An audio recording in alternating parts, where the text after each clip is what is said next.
welcome to PATHS. I am your host, J.O. Benjamin, and I am here with our special guest, Joivan Wade. Oh my God, actor, producer, directing, and writing, all things entertainment, all things great. How are you feeling though? I'm amazing.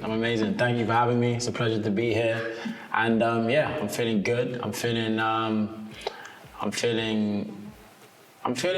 on top of the world right now, to be honest. Yeah. I'm in a really good place, and I'm looking forward to chatting. On top of the world? On top of the world. What is one of those things contributing to that space, to that feeling? I just feel like I'm at a real blissful point in my life. I've dedicated myself to working at becoming the best version of myself, and actively doing that. I think a lot of the time we can be in a place where we want to do that, but we're doing it through some kind of other medium or other means, which is external, right? And it's kind of guided by or pushed by something that we want.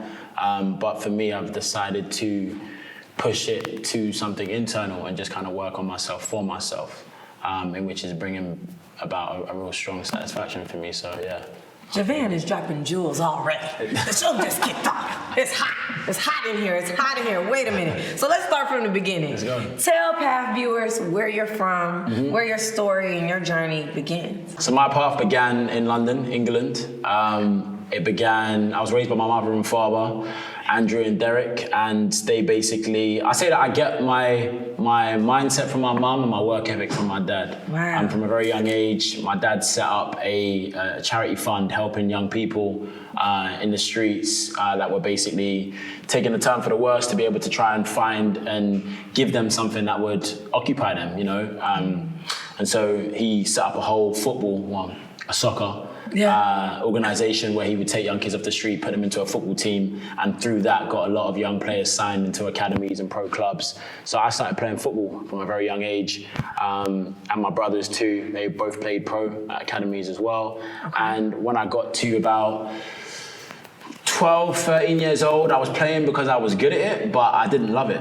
And I found that I loved acting like so much. I would go to an extracurricular class and I was just acting on the day-to-day after school, and then I would do it in school, and I was like, this is my first love. And so I remember having a conversation with my parents at the time and saying, look, I know that football is great. It has the opportunity to make a lot of money and great career, but I don't love it. I love acting. At the time, there wasn't really, acting wasn't a thing, like social media now and like Instagram and people doing sketches and all that stuff, that's kind of come to surface. And so now you got young kids that want to be YouTubers and want to be, actors. But back then, I had the dream, wanted to act, and my inspiration was Will Smith. It was looking at him on Fresh Prince of Bel-Air and being like, I want to be like him. I want to make people feel how I feel when I watch his shows. And the fact that he can do comedy, he can make you laugh, and he can do and throw down on a serious level. And I ended up going to a place called the Brit School, which is a performing arts school in London. And it was the only one of its kind where you can train at a very high level from a very young age. So it's more known for music. Adele went there, Amy Winehouse, and I went there for acting.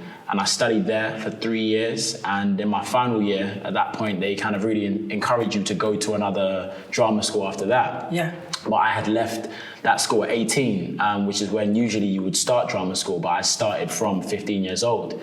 And so I ended up saying I didn't want to go to drama school, like a further one, because I got all of that education there. And I started my own online series. And at this time was like YouTube was, just coming about, and there was a few stuff on YouTube, but in the UK, there was no web series. Web series wasn't a thing. And so we were the first to create a web series. And we created this. First? Yeah, in the UK.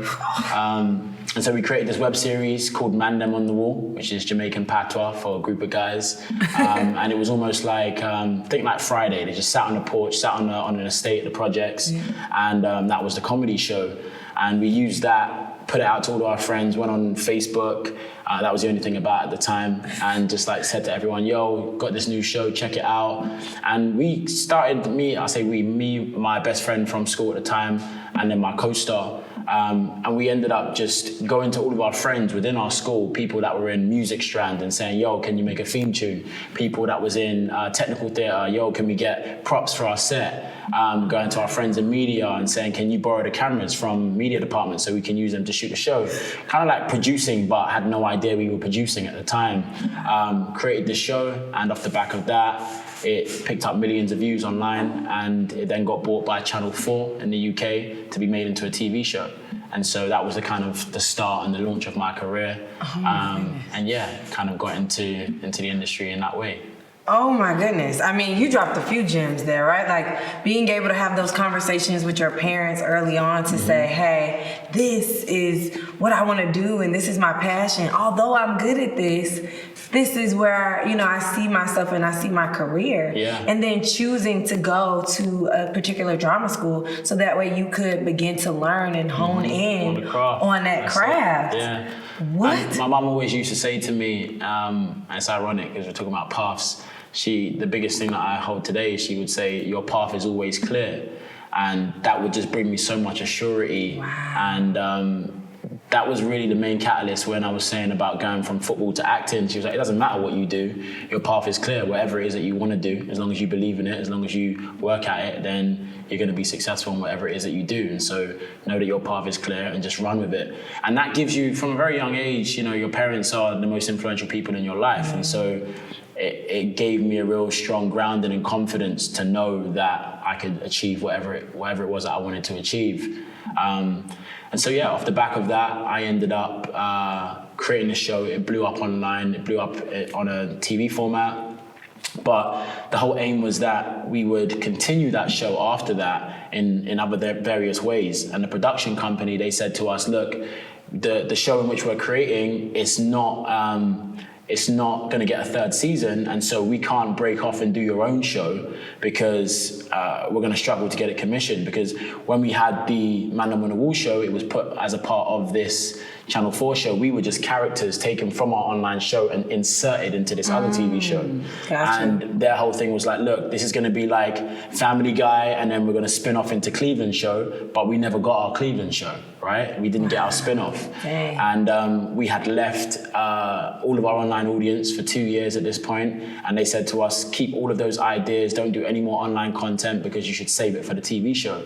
So we did that, and off the back of that, we lost all of our audience, and by the time we came back to it, it was like, well, what's next? The only thing that was there was doing a theatre show, which is what we hadn't done yet. So we ended up creating a theatre show, a place called Hackney Empire, had 1,500 people there, sold it out for 3 nights in a row. And then that was actually like more of a sketch show. So we used the characters from our show to kind of navigate us through, but we played all these other different characters. And people were like, look, we loved when you played all these other characters, and we had like real inspirations from Key and Peele.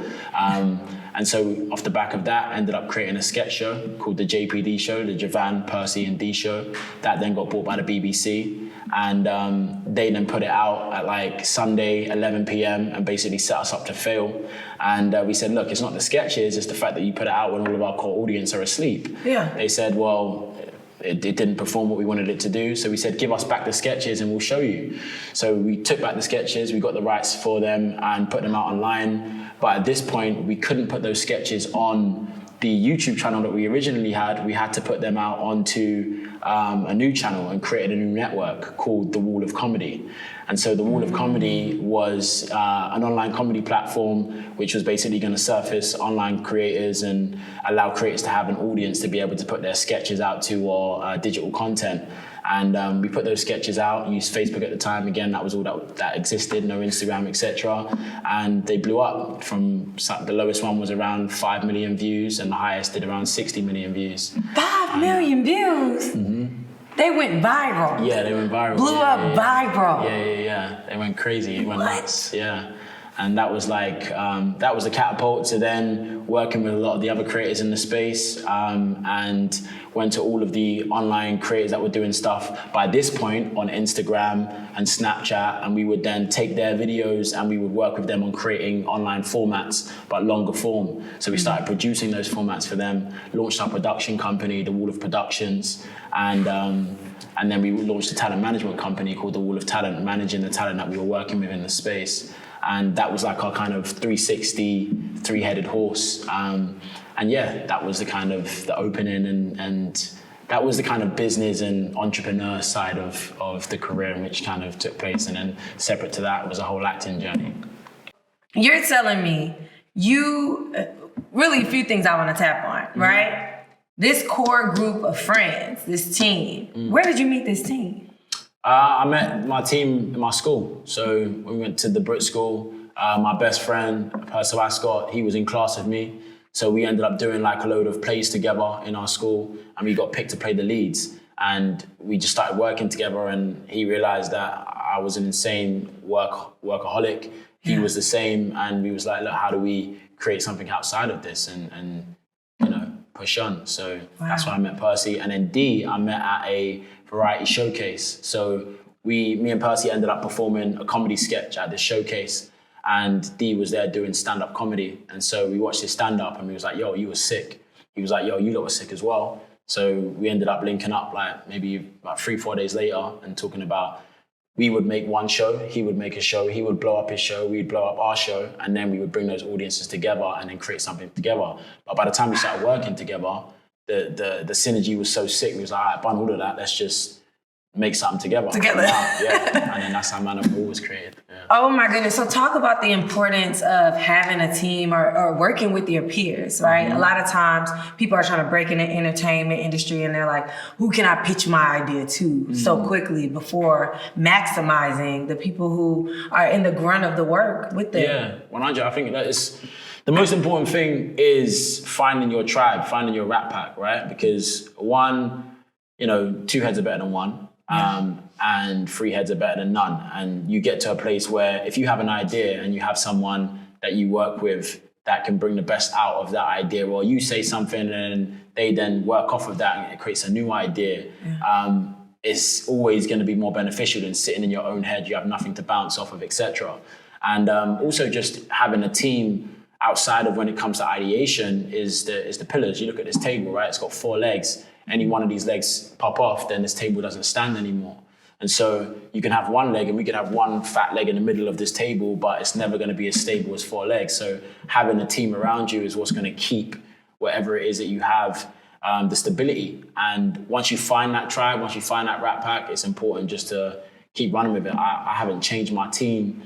I got an agent when I left school, and that was when I was 16. And I'm still with that same agent now, from just doing, roles in the UK to then decided, look, now it's time to try and hit Hollywood, and then making that transition into the US. It's the same people, and they understand that. And I think that when you get to a point where you know what you want and what that vision is, it's just about finding people that can see that vision and that, can get on that boat with you. And there might be times where people, they get off that boat at one stage and then they might go and sell their own shit. But there's always going to be that pathway that comes, and you're always going to have those core people by your side, and it's pivotal to success, or has been to mine anyway. Yeah, and I'm assuming when you all got together to put together this web series, like you said, right, you saw something that didn't exist. Exactly. And instead of saying, hey, we need this, you were the answer to your own problem, right? And you all created that space, and it got to a point where you then were like, hey, let's pitch it to a television channel. Well, that's the thing is, when you create your own and when you are so focused on what you're doing, as long as you've got that vision of where you want to go, right? Everything else aligns it. Like I always say to people,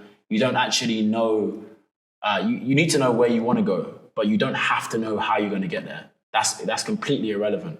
Right? Because the most important thing is once you nail in on exactly what it is that you want to do and how you want to do whatever it is, how you get there, it just comes. You know what I mean? God makes way, the universe makes way for you to be able to have whatever it is that you need in order to be able to manifest those things. And so I've never really focused on how I'm going to get somewhere from wanting to be in my first TV show to then wanting to come to Hollywood and do films and TV shows. It's always just been, I want to be here and what's in front of me right here, right now that I can do in order to kind of move forward in that.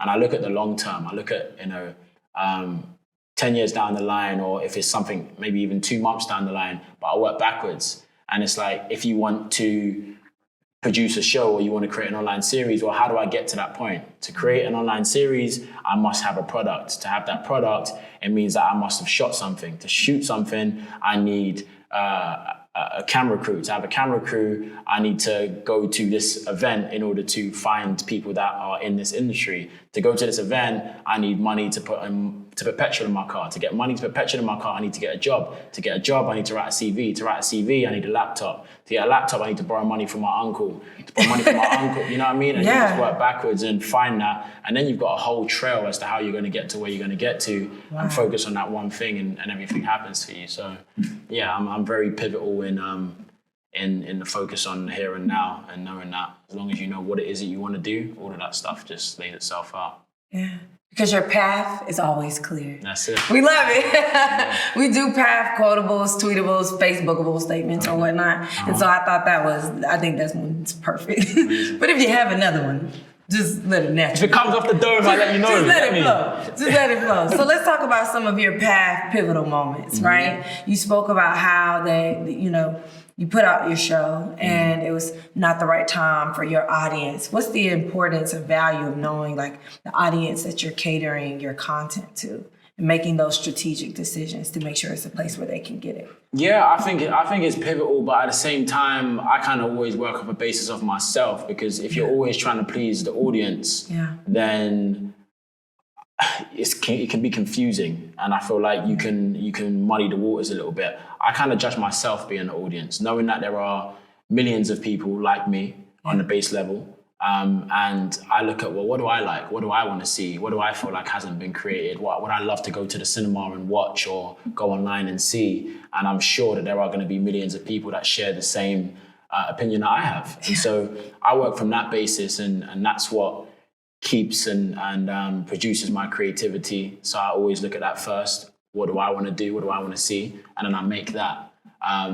And I think it's important when you get to a certain point to understand who your audience is and how to create for that audience once you have built an audience. But in order to build an audience, you start with yourself. You start with, what do I like seeing? What do I like doing? What do I want to make? And that's where your voice comes in.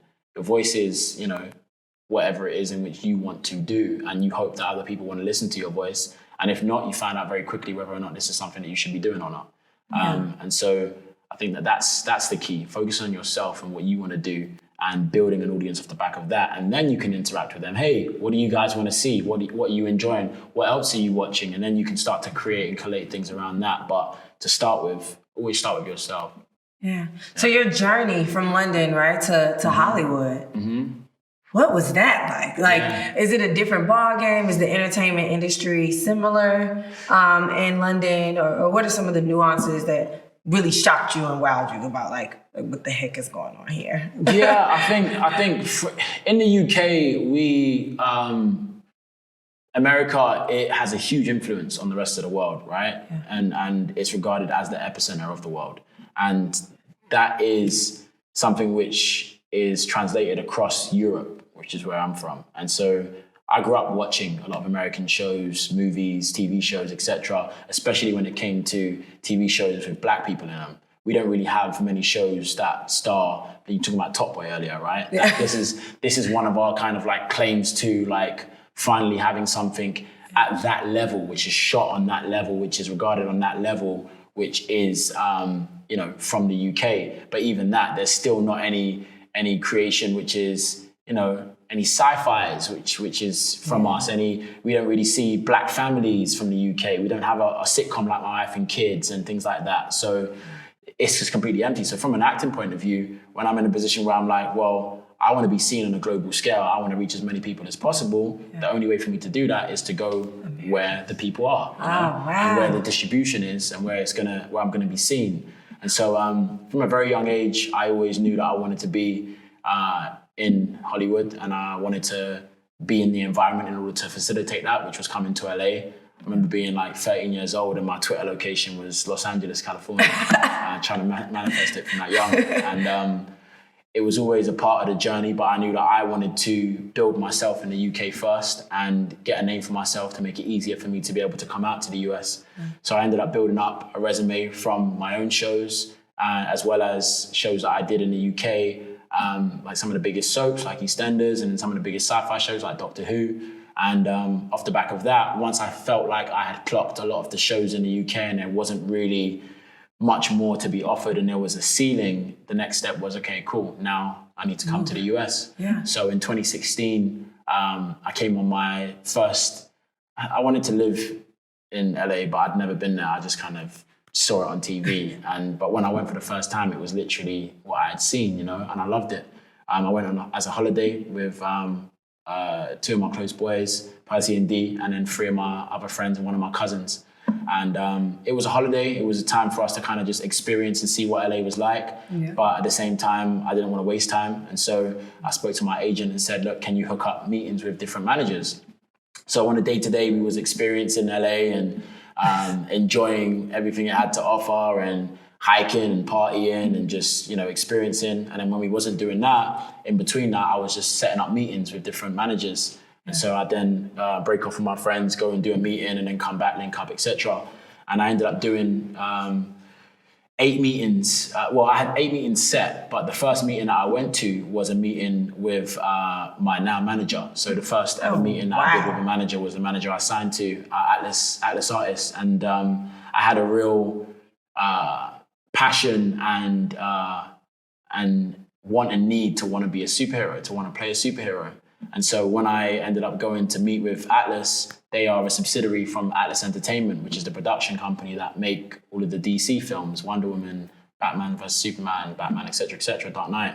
And so when I went into that building and I saw all these posters of all these superheroes, I was like, if I want to be a superhero, this is where I need to be. And so I ended up taking that meeting. It was amazing. Spoke to my manager straight after and said, look, these are the guys. I know I got like 8 more meetings, but I want to sign with these lot. I can fit it in my spirit.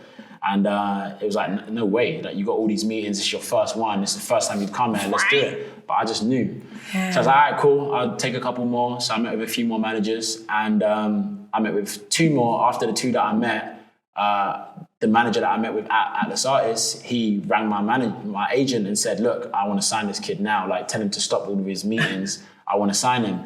So much so that I was there for 2.5 weeks. He flew to London to meet my agent to basically get them to sign me. He flew out 2 days later, 2 days after I met them, told my agent that he wanted to sign me and asked to cut all of the meetings. I was still in LA at the time. And off the back of me saying I wanted to sign with them and then seeing the push that they had, my agent was like, all right, cool, let's just scrap these meetings. Let's sign to Atlas and let's get going. You've got like a week and a half left. Now you can do some general meetings with Atlas while you're still there. So I ended up doing a bunch of general meetings, meeting some casting directors and stuff for a week and a half. Came back to London. The day I arrived back in London, it didn't feel right. I felt like this is not where I need to be right now. I need to go back. I booked a flight back the same day I landed. And then 3 weeks later, I came back out for 3 weeks and I did like a whole blitz of different meetings at that point. And then I came back to London for around 6 months. My company was in a really transitional period and I was always very confident that I can act whenever I want to act. Idris Elba landed his first big break at 36. At that time I was 23 years old. So I wanted to make sure my company was facilitated first, and off the back of that, then I would then come out. And so I went back to London, kind of shored up my company. And while I was in London, I got an audition for what was called Island Experiment at the time, which was then ended up being called The First Purge. And I did that tape and submitted the tape, and it ended up going walkies. Like, no one had seen it. Nothing happened with it for about 3-4 months. And then I had ended up booking a flight back to LA, maybe like 3 months later. And my manager reaches out to me and says, hey, Joivan, when are you coming back to LA? I'm like, funny enough, I'm coming back in like a few weeks. And it was like, well, The Purge, they've basically just seen your tape. I don't know how, but only just now seen it. We sent it in months ago, but they want to see you for an audition in person. So I was already coming out. And I said, okay, cool, I'll be there in like 2 weeks. So then I ended up coming out. I did the audition. My little brother came with me. And when we did that audition, I kind of just knew in my spirit, I was like, yeah, this is mine. I felt like I've got this. And then I rang my manager and told him, yo, I think I might have booked this one. Left the place. My little brother was like, he could feel my energy. He knew what was going on. And then they rang me and said, oh, the director wants to meet you tomorrow. And they want to make sure you can do the accent. This was the big thing. It was like, they want to make sure you can do the accent because you haven't done a role here as an American. And so I was like, okay, cool. I went on the call and the director, Gerard McMurray, he was on the call and he was eating some cereal when he was on the call. I'm like, yo, is this an audition? Or is it? And he's so relaxed. What's up, Javon? How you doing, man? And he's just eating his cereal. And I'm I'm all like, okay, I'm a little confused at this point. And I got the sides all prepared and everything. He's like, come on, man, put that away, man. You gotta do all that. Man, I got you the role, man. You got the role. I want you to play Isaiah. I want you to be a star in my movie. And I was like, mind blown. I thought I was coming on to do this whole audition. He's like, nah, I just want to meet you. I just want to meet you. Yo. And it was crazy. And that was like the catalyst for it. And I rang my manager right there and then and said, yo, he just told me that I booked it. And he's like, well, we haven't heard from casting. Are you sure? I'm like, the director just told me himself. And I ended up, doing that. And then this is where the whole kind of everything nearly broke down, which was that I didn't have a visa. And my management team, God bless them, they're just generals. They basically said to production that I had my visa like ready to go and everything was all good. But then when production came back and said, okay, cool, where's his visa? And it was like, well, no, we said that we had all the paperwork to get. So this was 10 o'clock in the morning, LA time, and it was 6 p.m. in London. And they said that by the end of the day, we need all of the paperwork to process the visa. And we had nothing, had no letters of, so in order to get a visa to come to the US, you need, it's a whole process. You need letters of recommendation from all of the professionals in the industry that you worked with. You need all of your articles to say that you are a critically acclaimed and that you are a special individual in your craft. And I had none of this. So I ended up within 6 p.m. in London, between 6 p.m. and 9:30 at night in London. I have 3.5 hours before everyone went to bed. And I reached out to everyone and just said, look, diabolical, urgent, I need a letter of recommendation from you. Wow. So I got back 6 of them at the time who responded like there and then, some of the kind of like British greats. And they sent me over these, we submitted them. And then after a week and a half, they said that it was a request for more evidence. So that meant that, look, we're not saying no, but we need to see more. Yeah. But by this point, we had contacted like 15, 20 other people to be able to get theirs in, but they hadn't got them in at that time. So by the time they come back to us a week and a half later, we had like 15 more, which was great. But the difficulty was that we needed that visa to come within 2 weeks. And it didn't come within 2 weeks. A week and a half, I had 4 days left. And if it didn't come, then I was going to miss out on the role. So we sent a request in. At this point, me and God have been the closest we ever been. I'm like, yo, Lord, please, that happen. Please, every day, I promise. We submit all of this information, and Gerard, the director, he's calling me like every day. He's like, yo, like, what's going on, blah, blah, blah. And I'm like, it's a waiting game. But when you resubmit the request, it takes another 2 weeks for them to reprocess it again. So it was borderline like, this ain't gonna happen. And I got a call from Gerard maybe like 2 days before it was gonna get tight. And he said, look, I spoke to production. I really want you to do this role. And I've got them to be able to push back the schedule. So they ended up changing some stuff within the schedule to try and accommodate to give me a little bit more time to come. So then now I had like a week extra. 3-4 days gets into that week. My manager, I don't know how this happened. Only God knows. My manager ends up going to a party. He meets someone who is in Adam Schiff's office at Congress. Yeah. And he basically explains to them, I don't know if there's anything you can do, but my client basically is trying to get his visa processed and it's just in the waiting order. Is there any way it can be fast-tracked? So this person in Senate basically allowed made a call, and off the back of that, they ended up fast tracking my visa to the point where I had one more day. So the producer, Steve Martin, he calls me and he says, hey, Jovan, just let you know, man, like if this doesn't happen within the next 24 hours, we're gonna have to go to somebody else. And it was like, okay, cool. So I remember that morning, so my manager tells me this, but he's like, I don't know if it's gonna happen, but see what happens. That morning, I woke up, my little brother was going back to London at this time. He was with me in LA. My boy Charles, he was staying for a couple more days. I woke up and something in my spirit just said, pack your suitcase. So I ended up waking up, I packed my suitcase, and every day my boy and my brother was like, yo, has it come yet? And I was like, no, it hasn't come yet. But that morning, they saw me packing, so they assumed that the visa had come. And I was like, it ain't come yet, but like, I'm believing for it, and I know that it's gonna come. It's here. You get me? Yeah. So I'm packing my case. I put my case in my car. Put my brother's case in the car. We end up driving. I'm driving him to the airport, but I put my stuff as if I'm ready to leave. And we end up stopping at IHOP on the way just to get some food. And I'm sitting in IHOP, and then I get a call from the producer, from Steve, and he says, hey, Jovan. And bear in mind, this is like 15 minutes before the deadline of him telling me by 4:15, if it's not come, we're gonna have to move on. So I'm thinking he's calling me to tell me that, look, we're gonna have to move on. And he tells me that, I don't know how this has happened, but you're not even in the system, but we're gonna let you, they're basically gonna let me process my visa, and I'm gonna have like 2-3 days, even though it's not actually in the physical system. Wow. But they basically bent the rules. I don't know, universal and money talks, innit?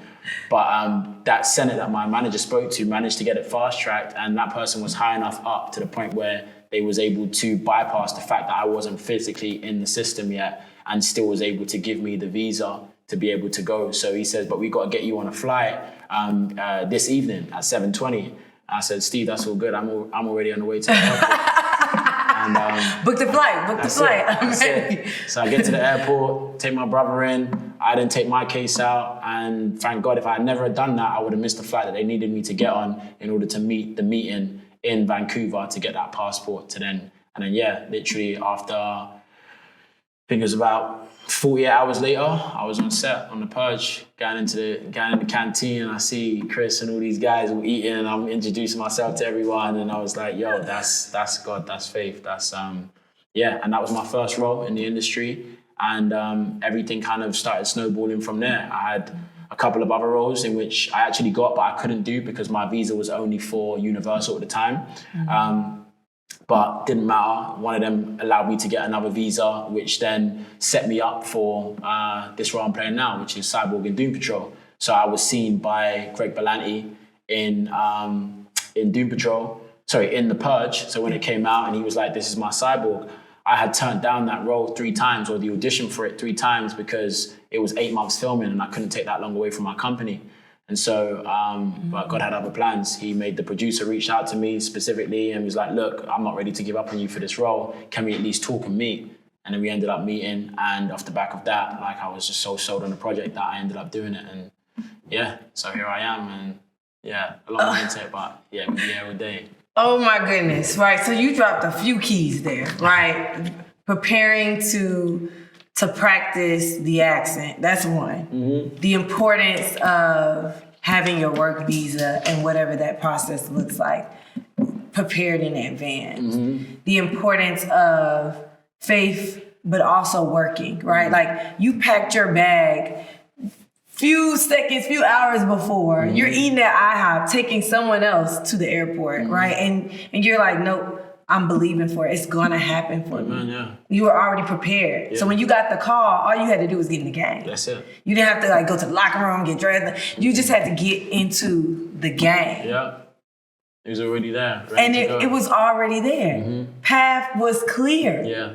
So then you get here and you have your first big opportunity. What was that set experience like? If somebody else from London comes over here, like, what should they prepare for walking on an American set? It was amazing. I think one of the biggest things for me is that I'd never been on a set where so many of the ensemble, the crew, were black.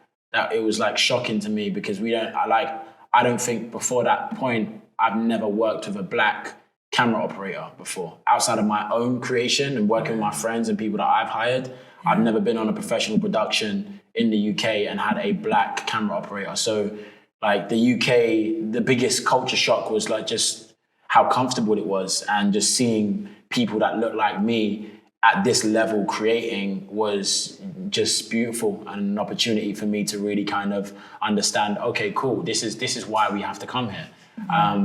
And yeah, it was amazing. It was that whole production was like a family, you know, and it was the perfect production for me to first come into, the experience with Gerard as a director and him kind of putting his life on the line to help me and make sure that I was able to do that role. You know what I mean? Forever endowed to him. And then yeah, just everyone, the whole cast, everything, the whole production, it was amazing. And yeah, I look back now and it's like, couldn't have written that, you know. It all happened. It was all ordained, and yeah, it was beautiful. And I think the biggest difference, there isn't really a huge difference when it comes to production between the UK and the US. Okay. More money in it, so more people. Yeah. And outside of that, just probably just more diversity. You see more Black people, more Hispanics, more Latin America, just which you don't see in the UK. It's very, very whitewashed. So that's probably the biggest difference. Yeah. Yeah. What's one item that maybe you carry around with you or you bring that reminds you of home, right? Because for some of us, we can just drive down the street and go home or take a domestic flight. Like, how do you continually bring like London and where you're from with you into every space? Right here. I don't have anything externally, any symbol or anything that I take with me. I have things in my home that are from back home, but I don't have anything that I bring out. Like, I wouldn't have anything on me right now. Nothing in the desk?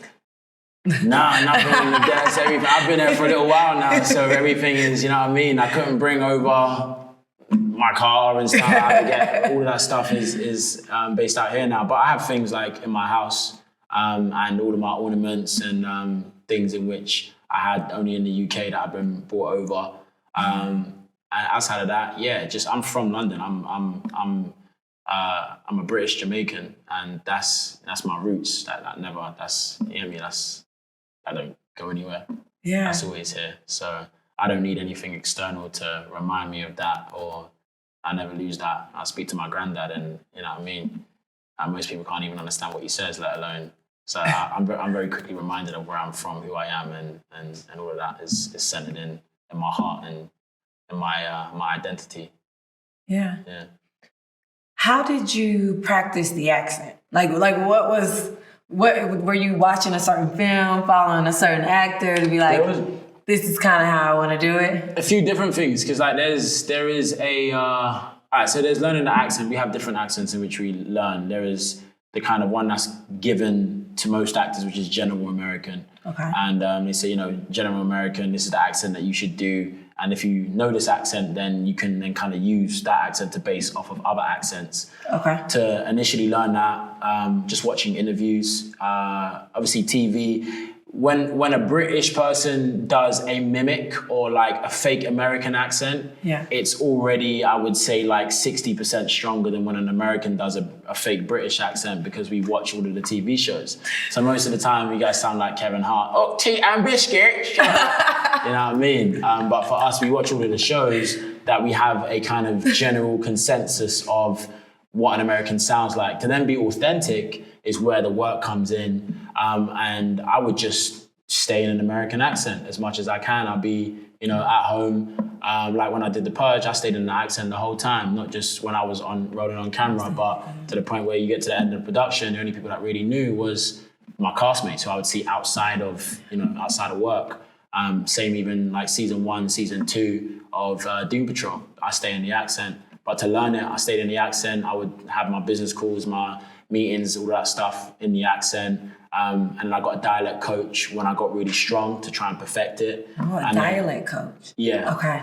And then when I was, even when I was doing The Purge and I was trying to get more specific with the New York accent, I remember even having conversations with my boy Christian and asking, yo, is it like, how do you lot do, and what's the nuances? And after a while, being here, it's the fillers and the cadences in which kind of give you that authenticity, Yeah. you know, and allows you to things that we would say in the UK that Americans just wouldn't say. So even when you say it in the accent, it sounds weird, you know.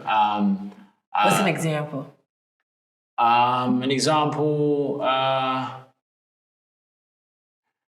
A small example would be a lot of my African American friends. If I say something and they don't understand what I said, they say, "You say what? You say what? You say what?" And we would say, like that dialect isn't even like to us in the UK. That would be like bad English. Like we wouldn't put those words in that order, right? Yeah.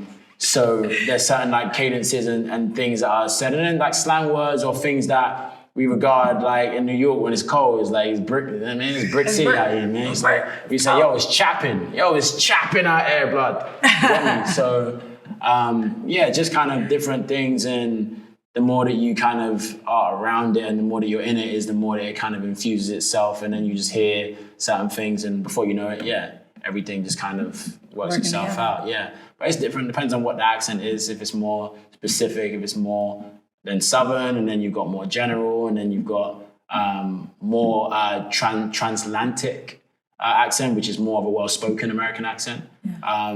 So yeah, it all just depends really, but. Yeah, just dedicating it, just staying in it, just having your friends laugh at you. Why you saying an American accent? Oh, you sound so stupid. It's like, nah. You know what I mean? So you gotta be willing to kind of go through all that hardship and the fun that gets made of you to dedicate yourself to something to really push yourself there. Yeah, to push yourself. So we went through all of your multiple successes, right? And continuing on your journey and on your path.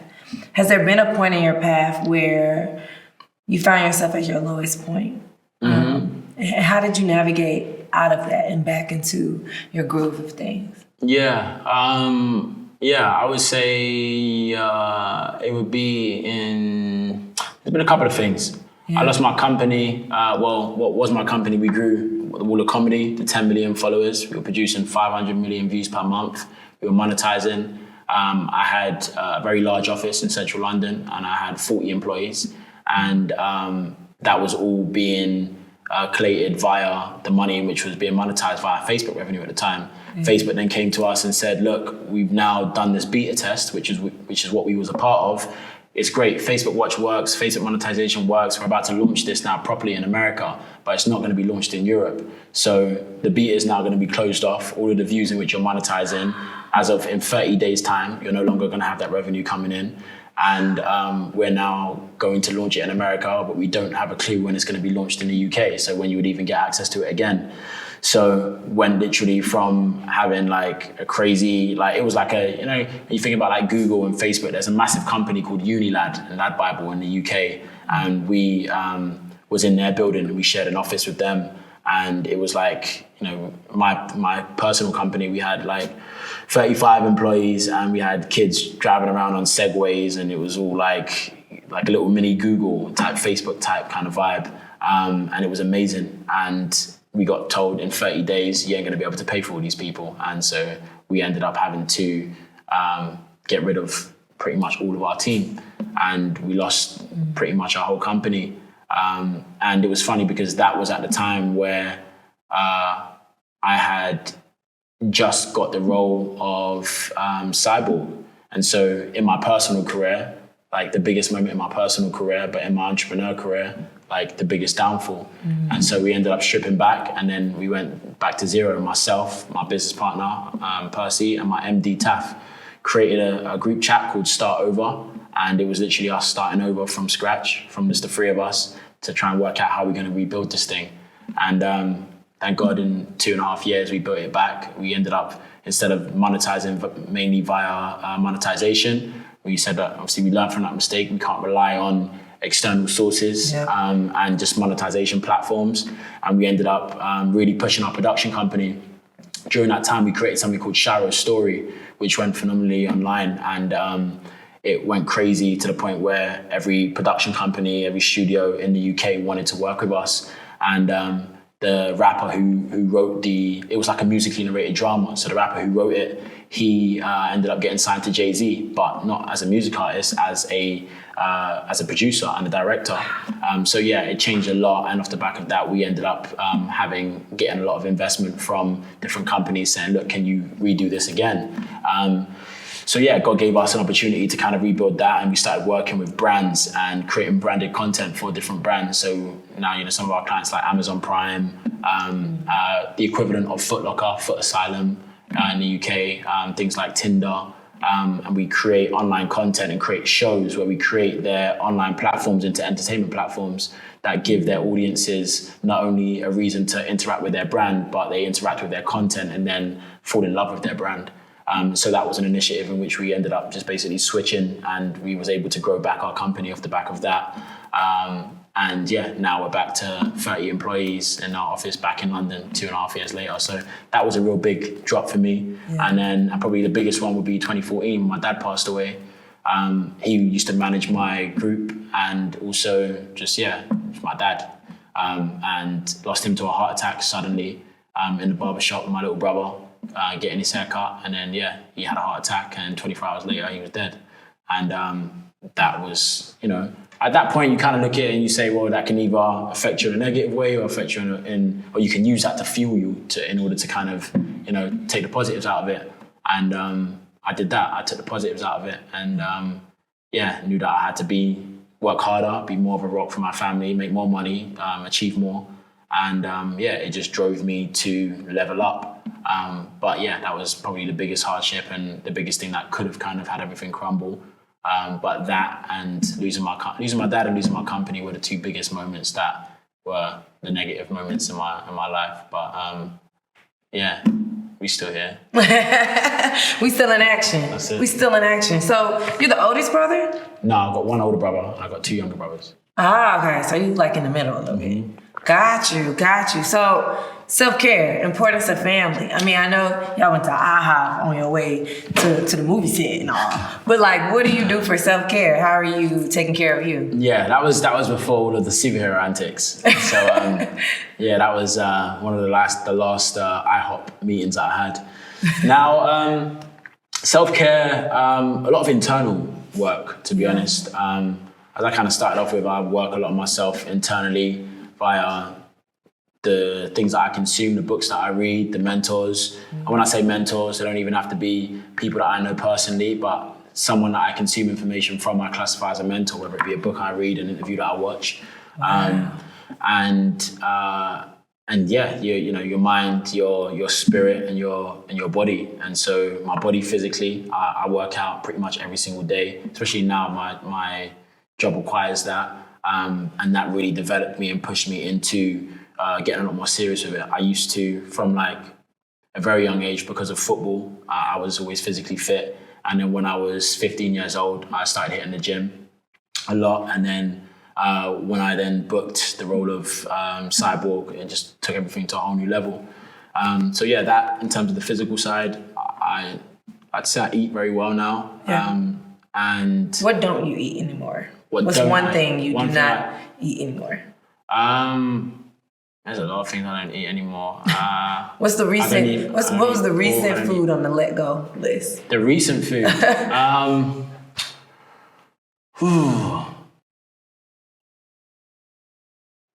When you say recent, I'm talking like 6-7 years. Okay.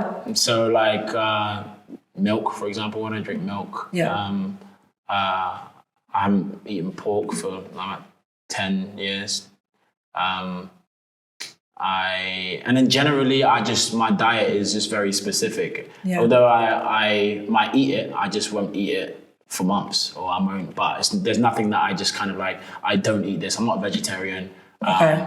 But I am very selective with how much I eat meat, or how much my diet is very specific. And then when it comes to spirituality, I'm a man of God, and that's my centerpiece. That's what I go to. That's what I base all of my decisions off of, and where I go to for comfort, for reassurance, and for vision. And the aid in order to do anything in my life comes from the Spirit and power of God and Jesus Christ, and that's my anchor. And then outside of that, just kind of consuming things in which make me a better person, which edify me, which help me to understand more who I am, what I can do, what I can achieve, and understanding that that's effortless and limitless. Every day now, just trying to break one thing that I'm trying to really do is take the complete boundary off of, like what I said earlier about, it doesn't matter how it's going to be done. I'm trying to create the wildest ideas and the wildest things that I'm like, okay, maybe I can do this when I'm like 35 or 40. Now I'm like, I'm doing this now, and I'm creating these ideas and I'm manifesting these ideas to happen right now. Just taking the lid off everything and knowing that, sky is not the limit. There is no limit with God. Yeah. What are you working on now? I know we talked about like where you're from, what's been driving you. Like, what projects, if you can say, are you working on right now, and what's the next look like? I'm working on a couple of courses. So I'm working on an e-course for actors, for getting started in acting and how to get into acting, and kind of breaking down my process as an actor for actors to consume, but also giving an opportunity. I have a mentor group. So I also have a whole community called Wade's World, which is my last name and my world, and it breaks off into different subsidiaries, things that I'm passionate about, things like Wade's Workouts, Wade's Wisdom, Wade's Words. I do spoken word. You do poetry? I do, yeah. Oh, wow. And just different subsidiaries that I'm very passionate about. And I have a community of young people that I mentor once a month, and some of them once a week. And I work with them to help them become the best versions of themselves and understand that they can achieve whatever it is, and support them in that. And so I'm creating a course at the moment, not just for them, but for all performers, for people that are struggling to get started in acting, are literally like, oh, I want to be an actor. Where on earth do I start? How do I even get into that? What does that mean? What is that? So doing one of those. I'm working on one for fitness also, my personal trainer, Train Everhart. So doing a fitness e-course. And so working on those two projects immediately. My production company, entertainment company, constantly making projects. We have a load of different clients. We're producing content every day. Have 2 TV shows in the UK, which we're producing now. And developing a slate of 4 movies at the moment.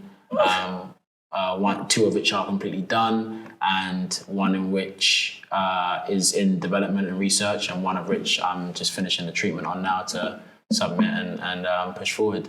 So, a few bits and bobs. You hear that, Path? Sounded like you had a lot of opportunities for young students to get involved and figure out how to learn, how to navigate their journey, where they're going on their journey. Yeah, because if I look back and I'm like, if I didn't get any guidance or people didn't help me, and in which sometimes they didn't. And so because of that, it's like you have a responsibility. I always felt like they had a responsibility to help that generation. Each one teach one, everyone needs to help each other. And so if I can do that, then that's what I'm going to do. And so, the way you succeed in life is via the more people that you help. So the more people that you help is the more you help yourself. And that's just kind of my mantra. Yeah. Oh my gosh. So if you could say one thing to one of our PATHS students that is watching this video right now that you want them to walk away with, what would it be? I would say that everything in which you need is within. Everything in which you need, you have in store, your life is already set out for you. And it's just about you making the right decisions in order to get there. You use the life cycle of a plant. You have 2 apple seeds, right? And those 2 apple seeds are exactly the same. All of the fruits and the nutrients and everything that tree will become is within those 2 seeds. They're exactly the same. But the difference is one gets planted in a pot in a dark room and has people constantly coming over to it and, saying it's never going to grow, it's never going to be anything, it's never going to become anything, never gets water, never gets sunlight. That's the environment that's capsulated in. And then you get the other seed, which gets planted in a beautiful garden in Jamaica with all of the beautiful sun, someone coming and watering it every single day, someone coming and telling it that it loves them and they're going to grow to be a beautiful apple tree one day. And then you look back and you come back in 10 years' time, this one just rotted away, and this one is a huge apple tree which is bearing fruit and everyone is eating from. And the difference is nothing. Both those seeds were exactly the same, but the environments were different. So I would say make sure that you put yourself in a strong environment, because everything that you have is already there. You just have to nurture it and have the right people around you in order to nurture it to be able to become who you want to be. And you are already great. So just go out and do it.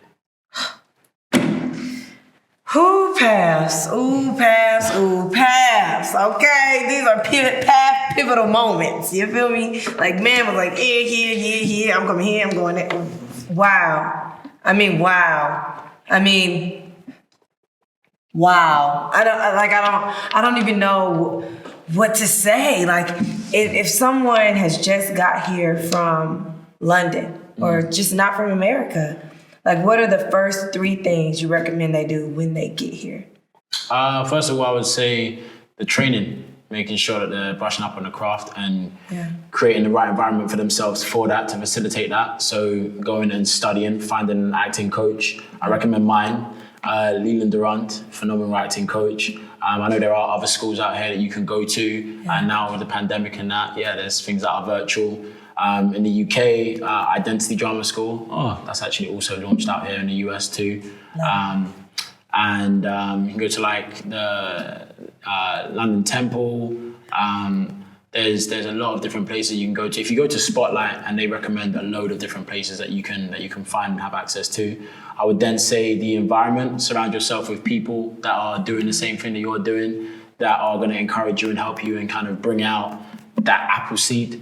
And then lastly, I would say create something for yourself and work on that and hone that and have the vision for that to try and, knock down those doors. Because if you got something for yourself, no one can't take it away. And through those 3 things, I can only give advice based on what I would do. Everything else will take care of itself. So, don't be afraid to get out there and network and talk to people and ask questions. A lot of people are afraid to ask questions, but questions provide answers, and you're looking for answers. Everyone's looking for answers, so.